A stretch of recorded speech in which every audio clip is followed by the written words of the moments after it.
ആക്രാന്തം ആകാംക്ഷയും മൂത്ത് പണി വാങ്ങിച്ചു കൂട്ടിയ ഒരു ഹാക്കാണ് ഗൈസ് നിങ്ങൾ ഈ കാണുന്നത്. എന്താണ് ഈ സംഭവം അറിയണമെന്നുണ്ടെങ്കിൽ നമ്മൾ പിന്നാമ്പുറത്തേക്ക് പോകണം. പിന്നാമ്പുറത്ത് ഈ ചേച്ചി പറയുന്നത് കേട്ടിട്ടാണ് ഞാൻ ആ പണി മേടിച്ച് കൂട്ടിയത്.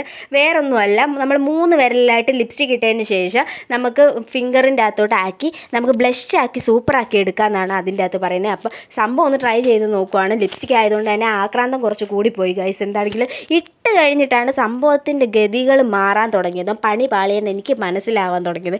എത്ര തേച്ചിട്ടും ബ്ലഷ് ആവുന്നില്ല, ഒന്നും ആവുന്നില്ല. പെയിൻ്റ് അടിച്ച പോലെ മുഖത്ത് ആ അപ്ലൈ ചെയ്ത സ്ഥലത്ത് തന്നെ അങ്ങനെ ഇരിക്കുകയാണ് ഗൈസ്. പിന്നീടാണ് എനിക്ക് മനസ്സിലായത് ഞാൻ എടുത്ത ലിപ്സ്റ്റിക്ക് കുറച്ച് കടന്ന കൈയായി പോയെന്നുള്ളത്. വേറൊന്നുമല്ല, മെബലിൻ്റെ സൂപ്പർ മാറ്റ് ലിപ്സ്റ്റിക് ആയിരുന്നു. അത് ലോങ് ലാസ്റ്റിംഗ് ആയിരുന്നു. എന്താണ് സ്മഡ് പ്രൂഫും വാട്ടർ പ്രൂഫും വേണ്ടാത്ത എല്ലാ പ്രൂഫും അതിന് കൊടുത്തിട്ടുണ്ട് ഗൈസ്. അങ്ങനെ പണി പാളിപ്പോയ ഒരു ഹാക്കായിരുന്നു. ഇനി മേലെ ഇത് ഞാൻ ആവർത്തിക്കത്തില്ല. ചുണ്ടി ഇടേണ്ടത് ചുണ്ടി ഇട്ടില്ലെങ്കിൽ ഇങ്ങനെയൊക്കെ വരുമെന്ന് എനിക്കിപ്പം മനസ്സിലായി. അപ്പോൾ അടുത്തൊരു വീഡിയോ ഇട്ട് തരാം. ടാറ്റാ.